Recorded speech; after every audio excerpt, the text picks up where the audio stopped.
The ceremony begins as Command Sergeant Major Farrow passes the colors to Lieutenant Colonel Russell for the last time. Lieutenant Colonel Russell passes the colors to Colonel Dewhurst, thereby relinquishing his responsibility and authority. Colonel Dewhurst passes the colors to Lieutenant Colonel Costin, charging the new commander with the same responsibilities and authority. By authority of paragraph 2-3B, Army Regulation 600-20, the undersigned assumes command of the 94th Brigade Combat Support Battalion. Signed, Anthony M. Costin, Lieutenant Colonel, Logistics, Commanding.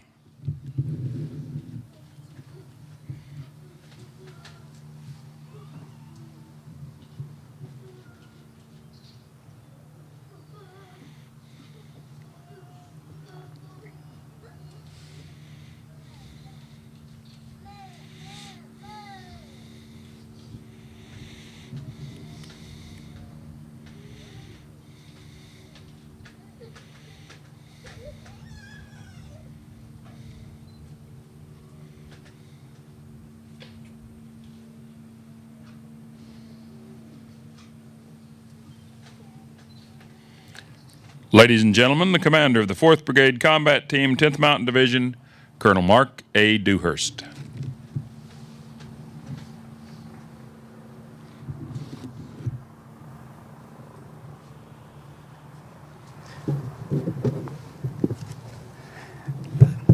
Well, good morning. It's really nice. We're actually be able to come out here on Honor Field today and enjoy the nice weather. Wish it just a little bit warmer. The wind was just a little bit less.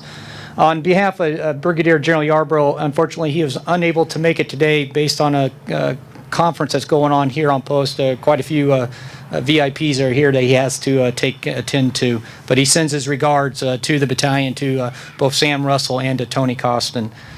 Distinguished guests, family, friends, members, and the soldiers of the 94th Brigade Support Battalion.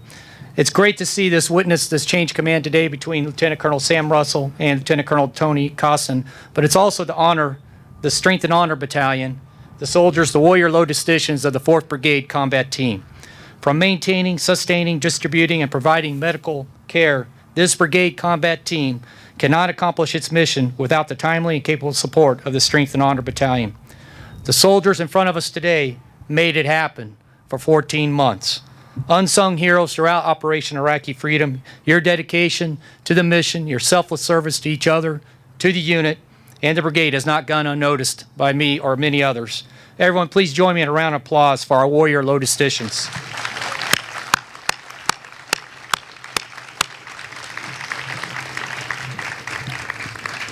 You'll have to bear with me here because I have quite a bit to say about Sam and about this great battalion. Sam, you're a very calm, mature, and extremely competent logistician. I've trusted you implicitly from day one as the Brigade Combat Team Senior Logistician.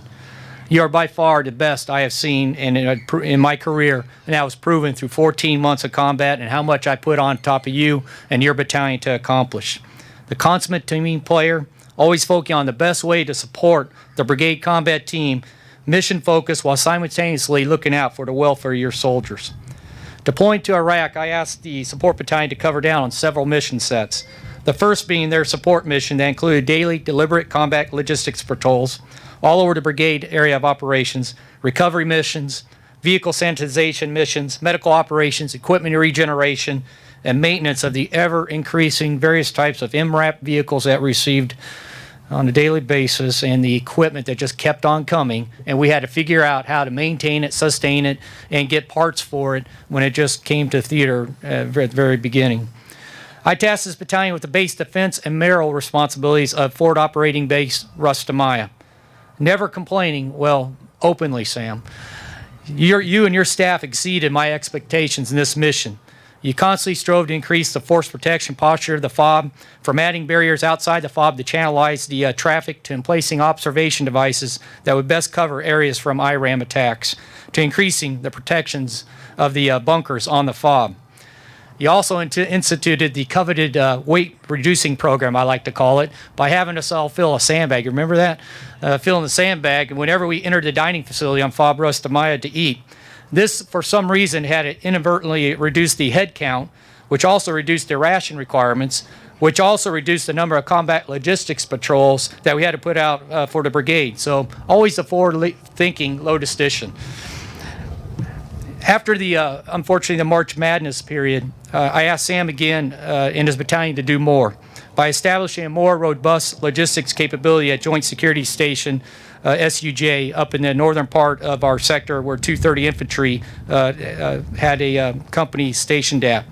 Through the use of nightly Chinook resupply operations, you doubled the capacity of fuel, ammo, and food supplies in this location, which provided increased sustainment response for 3 of our remote Joint Security Stations combat outposts. But this also reduced the number of combat logistics patrols we had to put on the road each day, which really helped protect the force. Additionally, you had to take on the mission of establishing and executing a logistics training and advisory mission, forging an effective partnership with an Iraqi logistics battalion, and also a transportation regiment that showed up into our area of operation, and he took it upon himself to go ahead and start partnering with this Iraqi unit. But I got to go back to FOB Rustamaya. With over 3,800 soldiers, civilians, and local nationals on the FOB, the moral responsibilities at times was like herding cats. But I gave you 2 additional missions there. I asked you to SUJ up in the northern part of our sector where 230 Infantry had a company stationed at. Through the use of nightly Chinook resupply operations, you doubled the capacity of fuel, ammo, and food supplies in this location, which provided increased sustainment response for 3 of our remote Joint Security Stations combat outposts. But this also reduced the number of combat logistics patrols we had to put on the road each day, which really helped protect the force. Additionally, you had to take on the mission of establishing and executing a logistics training and advisory mission, forging an effective partnership with an Iraqi logistics battalion, and also a transportation regiment that showed up into our area of operation, and he took it upon himself to go ahead and start partnering with this Iraqi unit. But I got to go back to FOB Rustamaya. With over 3,800 soldiers, civilians, and local prepping their equipment and personnel to redeploy.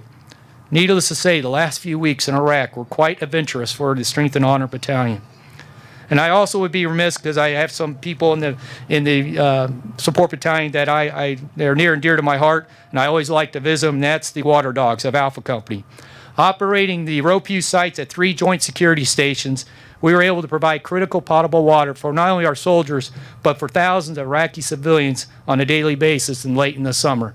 And I greatly appreciate how professional these guys and gals were at going about their daily duties on making sure that those Ropews were in operation, which was quite a task because they've been used quite often and at a very high rate. But under your leadership, the battalion accomplished this and so much more. But this was not without a cost. Early on, FOB Rustamaya was a favorite target for indirect fire attacks by insurgents. And on February 18th, FOB Rustamaya was hit with the first of 2 IRAM attacks. It's an improvised rocket assist mortar. And that launched on the FOB and it caused extensive damage. And we lost 1 of our civilians on that attack. But it was on 28 April when the second IRAM launched, and this time it hit FOB Loyalty, and we had a human cost. We lost 2 warrior logisticians, Sergeant Marcus Mathis and Sergeant Mark Stone from Fox Ford Support Company that was attached and supporting 230 Infantry. These are American heroes who gave their lives in support of the mission, and we will never forget them. Sam, well done. Be proud of everything you accomplished under your command. You have left your mark on the history of the Strength and Honor. You've proved that you could take on additional missions and exceed expectations. Good luck and Godspeed as you head off on your next assignment at Fort Lee, Virginia. To Lieutenant Colonel Tony Costin, his wife Stephanie, children Cole and Caitlin, welcome and congratulations. Tony, on assuming command of this great battalion, and I know you're going to take it to further heights.